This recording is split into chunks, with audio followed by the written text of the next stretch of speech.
San Juan, cuántos sueños forjé en mis noches de infancia. Mi primera ilusión y mis quitas de amor son recuerdos del alma. Una tarde me fui a esa extraña nación, pues lo quiso el destino, pero mi corazón se quedó frente al mar en mi viejo San Juan. Adiós, adiós, adiós, Borinquen querida, dueña de mi amor. Adiós, adiós, adiós, mi diosa del mar, mi reina del palmar. Me voy, ya me voy, pero un día volveré a buscar mi querer, a soñar otra vez en mi viejo San Juan. Pero el tiempo pasó y el destino burló mi terrible nostalgia. Yo no pudo volver al San Juan que yo amé, pedacito de patria. Mi cabello blanqueó, ya mi vida se va, ya la muerte me llama. Yo no quiero morir alejado de ti, Puerto Rico del alma. Adiós, adiós, adiós, Borinquen querida, dueña de mi amor. Adiós, adiós, adiós, mi diosa del mar, mi reina del palmar. Me voy, ya me voy, pero un día volveré a buscar mi querer, a soñar otra vez en mi viejo San Juan. Hi, welcome to Entre Nosotros on CCP TV, the Emmy-nominated educational channel of Community College of Philadelphia. I'm your host, Gilberto Gonzalez, and today my guest is Rosalind Pichardo of Operation Save Our City. Welcome, Roz. Thank you. Let's start off with how you came to Philadelphia. I mean, where's your family from, and how you came to this great city? Well, I was born in Philadelphia. My mom is from Puerto Rico, and my dad is from Dominican Republic in Santo Domingo. Cool. Okay, so you're born and raised in what do they call them? Oh, I don't know, Kensington girl. I call myself a Kensington girl, but I'm from North Philly. So okay, cool. Yeah. So it was just amazing to me the effort that you put in really all of Philadelphia, not just North Philly and Kensington, but all of Philadelphia. You're the founder of Operation Save Our City. Tell us a little bit about Operation Save Our City and what you guys do. So Operation Save Our City, I started in 2012 after the murder of my brother, Alexander Martinez. He was murdered in January. The case is unsolved. So we needed resources because we weren't getting help from the community or from victim services or any services that we thought were available. We would call different people and we just didn't know what to do after the murder of my brother. My mom was mourning, my family was mourning, and we just had no idea where to go after he was murdered.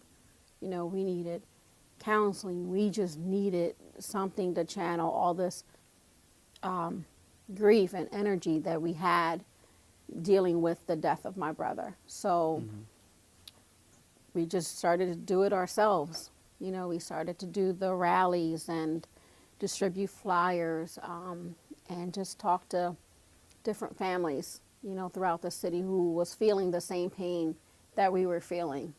The Operation Save Our City, the birth of it came from your brother's murder. Yeah. You know, it probably, you know, I always say that it probably should have started back when I was 16. You know, my boyfriend, Talbert Jackson, was murdered when I was 16 by my ex-boyfriend. He was very, very abusive, and I always found that after that tragedy that I would try to talk to young women, but I didn't have the courage or the understanding on how to talk to people, you know. But then after the murder, you know, of my brother, that was like the final straw. It was like, do something. We can't, you know, you can't keep feeling this pain and not doing anything with it. You know, just, you know, you wallow in the sadness and you do, you know, what are you going to do now?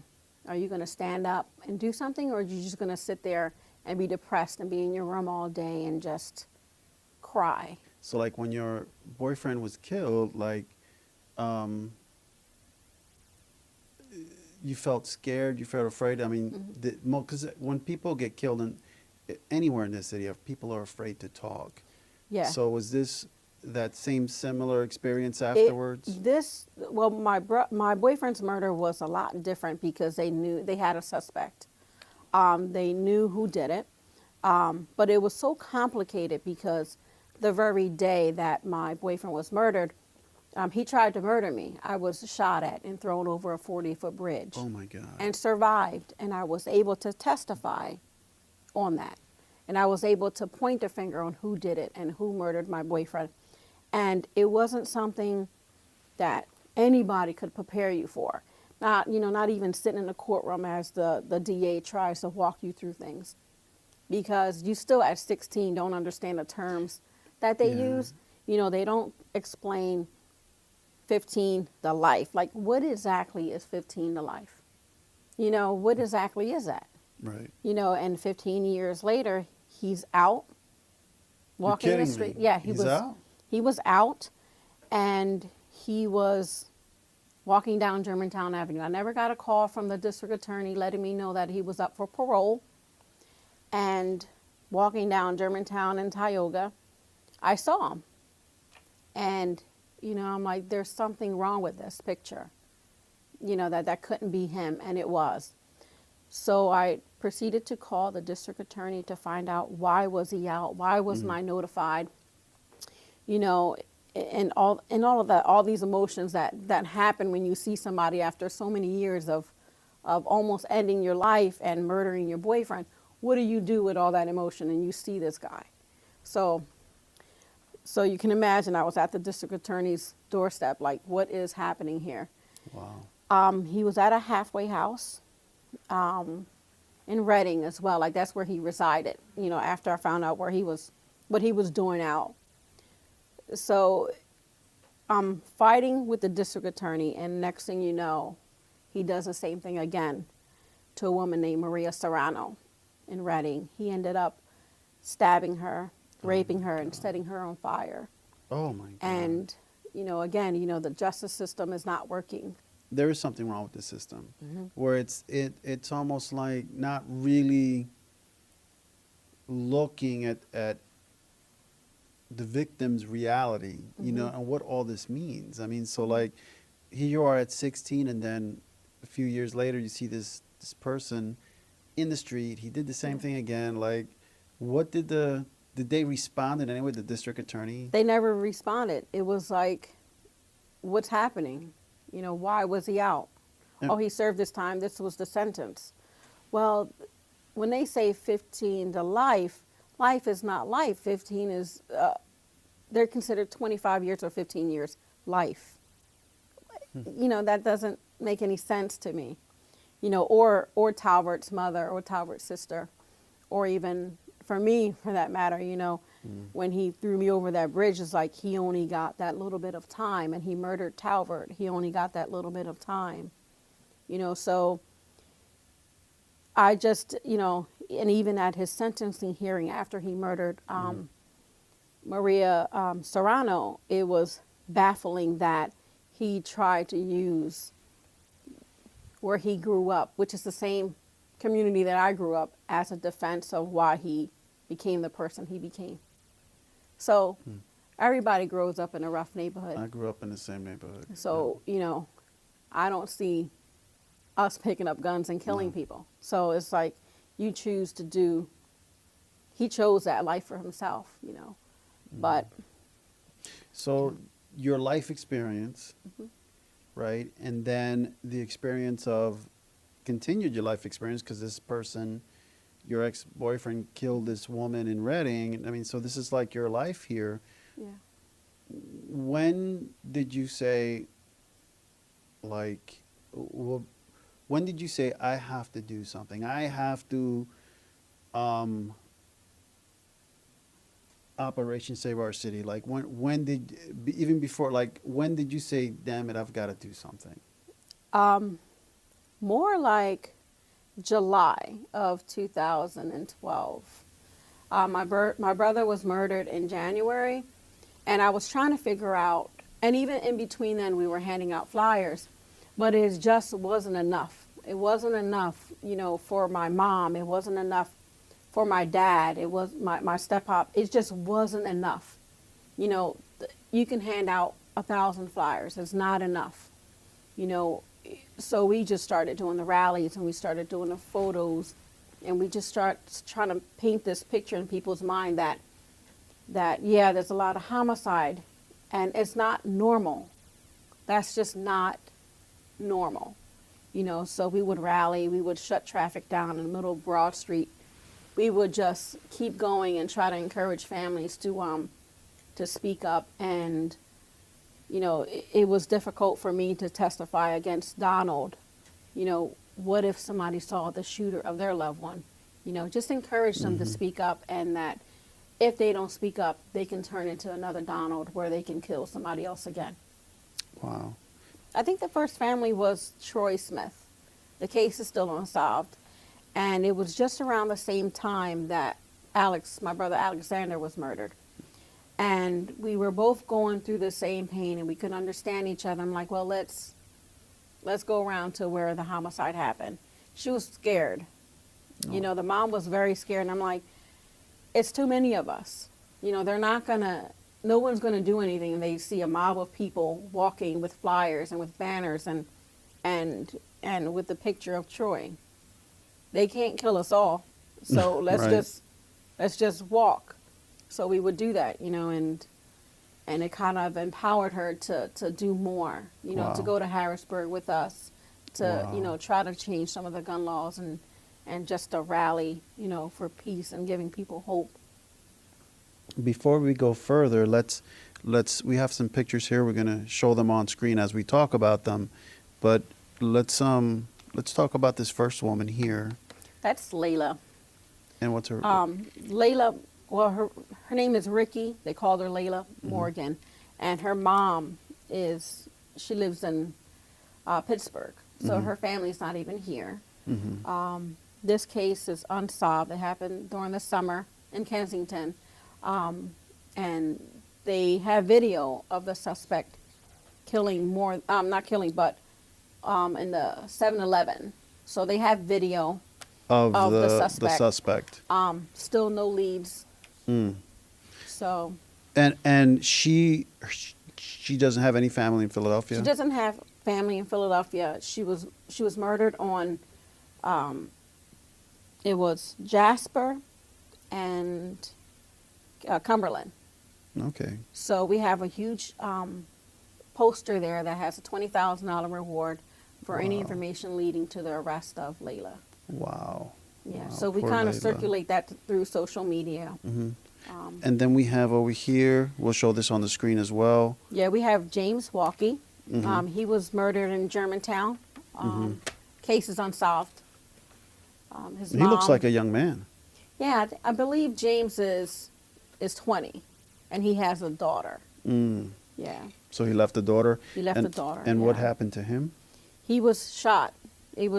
No one really knows. It's just all unsolved. No leads whatsoever. No camera video. No cameras. No nothing. And does he have a lot of He family in does. Philadelphia? He has a girlfriend, and he has his mother and father. And he was killed where in Germantown? I think it was Green in Germantown, Green in Germantown. around that area. Mother and father both, very active in the community, very vocal about the murder of their son, and they're out there trying to get answers as well. Wow, and no one knows anything. No one knows anything. So hopefully people watching this will see this photo on the Yeah. screen. Yeah. And here we have, This is Justin Reyes. He was 17, oh my God, he looks young. He looks Very like young. a baby. and he was murdered on 6th and Berks. Okay, Six and Burks, yeah. 6th and Berks. Right, I believe it's 6th and Berks. No, it's 6th and Norris, actually. 6th and Norris. Right in front of the corner store. A lot of people were out there that night. It's been 4 years that Justin has been murdered. His mother, Kathy Lee, is a member of Mothers in Charge. Mhm. So she's a very active member in the community, and also not only does she help try to get answers for Justin Reyes, but for other families of homicide victims too.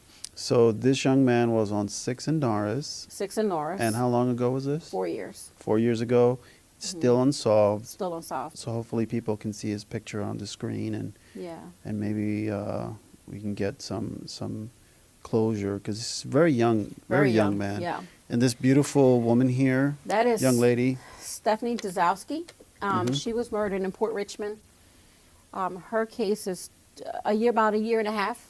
And her dad and stepmother Ruth and daughter, who's 2, who was there when she was murdered.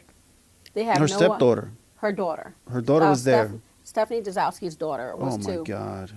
And she was there when they committed the crime. Mhm. No leads. Well, there is a lead. There's a camera that showed a man with a hoodie in July running down the street. So, people saw what happened, but a lot of people are not speaking. Right. Hopefully somebody will see her and then remember that day and remember this guy running down the street with a hoodie. Maybe hopefully July, yeah. in July of 2016, Yes. No. I Oh. think it was 2015. It's like a 20 year and a half. a year and a half ago, 2015. So hopefully, showing these photos of these of our people. Yeah.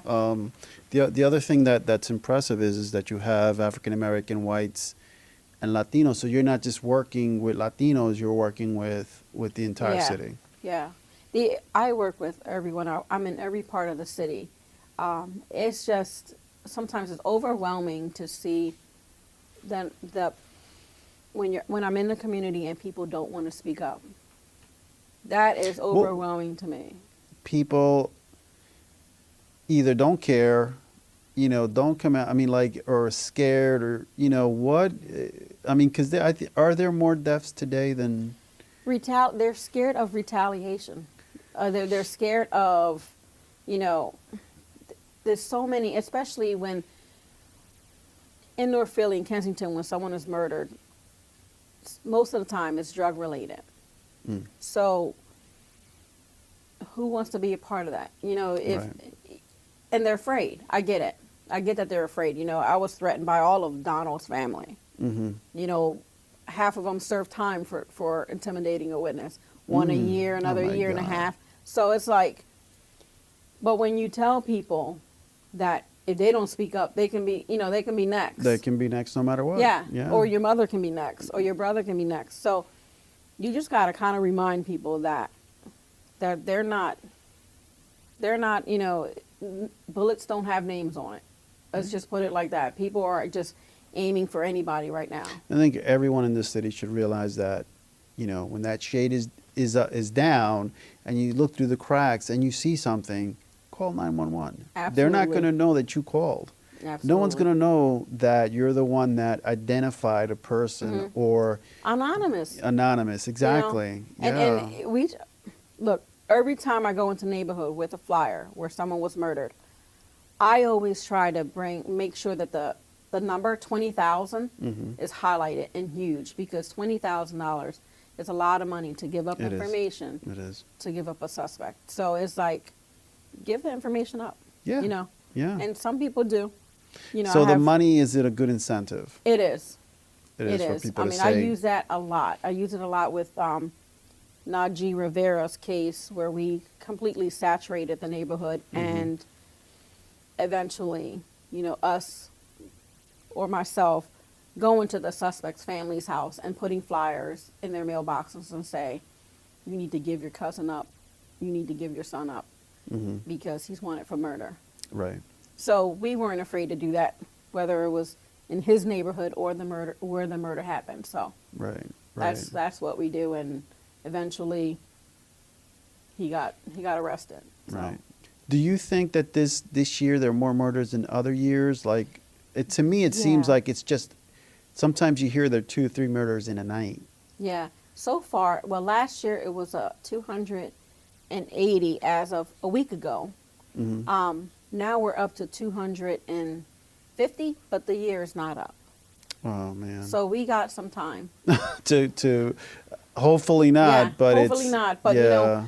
you know, we have to go out there with the preventive stuff like gun locks, you know, Right. and doing stuff like that to kind of prevent the accidental shootings too of the kids that's been happening in Kensington. Right. So what is it that you guys do with the gun locks? So far we distributed over 500 gun locks throughout Wow. the city of Philadelphia, and I go directly to where I know there's guns, which is normally the corners, you know. Wow. And I say, you know, here you go, lock it up while they're in the house, you know, so your kid don't get to it and accidentally shoot themselves. What do they say to you? They don't say anything. Oh, thanks, sis. Really? Yeah, that's it. And they say thank you. I And mean, you're doing it for their kids, so it's like yeah, they so should thank you. when you try to get personal, yeah, make sure Right. your kid don't shoot themselves, and it becomes more. Right. Look, I'm looking out for you, kind of. And is there ever any time where you gave a gun lock or you try to give a gun lock and they're like, get away from me. I don't need that. No, No. but there's been a time where I had a gun lock, and they were like, okay, well, how do I? Oh, they pulled it out. Oh, Exactly. my How do God. I put it on? I'm like, okay, let Oh, me my empty out God. the chamber and run it through, and there you go. So Oh my it was God. like, all right. There is the exhibit you did with the coffins, Yeah. bullet. Explain to me about that exhibit and how that came about. So the memorial, it came about with partnership with the Healing Blanket Project with Catherine Pennepacker, and she's a well-known mural artist throughout the country, and she wanted to incorporate the healing blanket, which is a blanket that her grandmother knitted for her when she was going through healing with hip surgery. So Well, actually, now that you're talking about the healing blanket, let's finish the whole story about the healing blanket, because that one is even more like just so sweet. I mean, that's such a sweet thing that you guys are doing. So the Healing Blanket Project is pieces that we put throughout the city that it's a small replica of a huge blanket, but we make it very small. And we put it on sites where murders have been committed. And the families and we kind of sit down and we knit these things together. And while we're knitting them, we talk about the grief Yeah. of you know, the mourning process and how they're feeling about the loss and what do we expect to do now. And when we put these pieces on the different sites, it brings another name to where we're going when we visit that site. You know, we used to say, my family used to say, let's go to where Alex was murdered. But now it's a totally different name. Let's go to the Healing Blanket. So it just brings a whole new meaning to visiting the site where my brother was murdered So every year. how big is the healing blanket now? So we had to result, each square represented a person. Right. So it was so many that we kept it like maybe it was like 12 by 12. But now we've added toe tags because we could no longer keep creating the piece because it was just getting massive. Right. So we put toe tags on the blankets and the families write messages on them. So we just kind of travel with this piece. And this piece travels across the nation, right? You guys Yeah. took it to Chicago? Yep. And how was it received there? It was received well. It was kind of sad. Really? It was really I can imagine. I heartfelt, can. yeah. And then as a result of that, you got the memorial service. Yeah. So we wanted to incorporate all of the families. We wanted to make sure we were representing everyone. So we had 2 caskets. One casket was covered with the healing blanket and with the messages on it. And the other casket was filled with thousands and thousands of bullet shell casings. And throughout the entire funeral home, we had victims of homicide. And their families came in and kind of came into the service, almost like a viewing of some sort. Yeah. You know, like a memorial kind of. So all the families got to talk.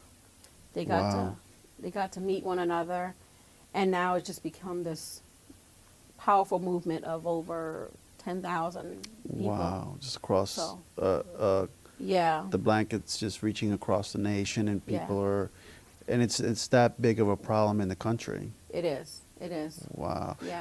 I marched along with you guys this year. Is one of the marches that you do, which is a really huge one. Tell me about that march. I mean, because there were a lot of. Yeah. It started out with a lot of people, but then as you marched, what almost made me cry was that there were families coming out of all the streets and joining the march, and the line just got longer. Yeah. So tell me about that. That was a powerful thing for me. People can resonate with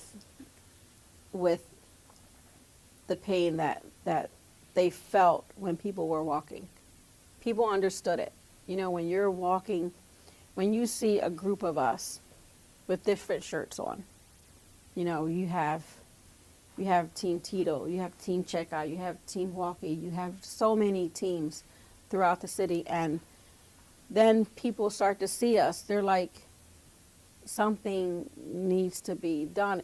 And when we do these walks, it really empowers them to do more, because before the walk, they had no voice.